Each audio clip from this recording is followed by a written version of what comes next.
2010, the Honorable Prime Minister, in her campaign to win governance, she made a promise to the people of David upon Desir. It was very clear. She said, no highway, no violence. And the people relied on that promise. They voted for her. They worked for her. And they did not challenge the CEC at all when it was granted by the EMA. Because they felt that there would be no highway coming. And some of the ministers, the key ministers, also made that promise. They in fact worked with the Prime Minister and with the people to campaign against the highway. So she did not abide by her promise. We met with the Prime Minister at the waterfront complex in March 2012. And again she made a promise to do a review and put on hold David to Desir Highway. And instead of abiding by that promise, in June 2012, Minister Warner and the Chief of the Defense Staff invaded or adopted the camp in David and broke it down, which was again a signal to us that she had failed to abide by her promise.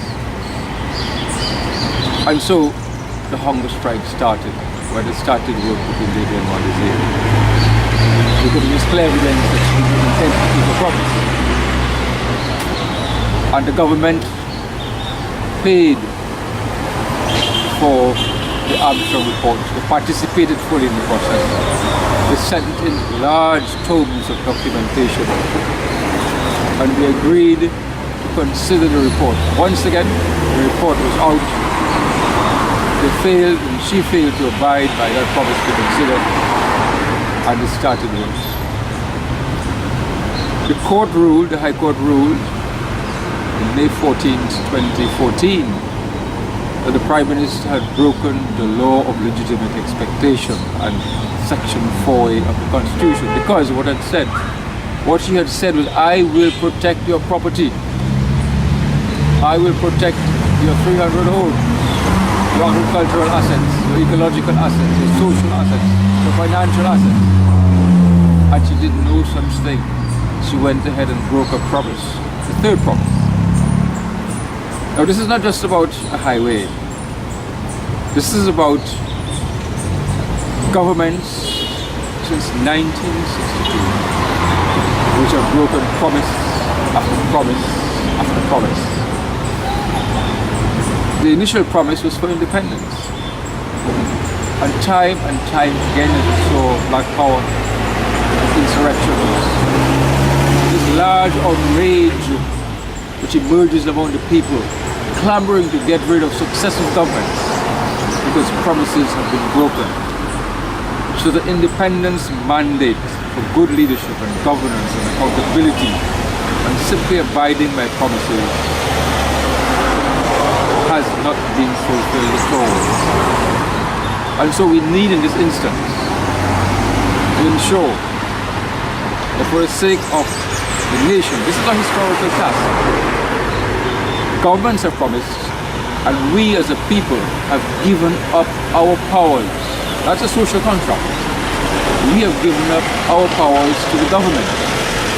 And when governments have failed to abide by their promises, we have failed to hold them responsible. We have failed to hold them to account for the promises. But in this time, that shall not be so.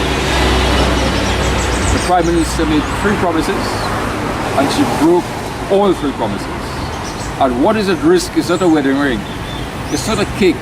It's not a basketball game. It's ecological, social, financial, and economic assets of Trinidad and Tobago. And we cannot just hand over that. We can't just hand that over. Persons who are not abiding by their promises and who are not abiding by the recommendations of the Armstrong report, which is very clear. Stop all work on the David Amor, the Zir Highway, until you correct a number of the irregularities and you do a cost-benefit analysis, a social impact analysis. This time, we are not budgeting. This time, we are saying that we have given our powers to the Prime Minister and she is not using this power on our behalf. She's probably using it on behalf of the bankers who are funding the highway. She's probably using it on behalf of the contractor per se. But she certainly is not using it on behalf of the people.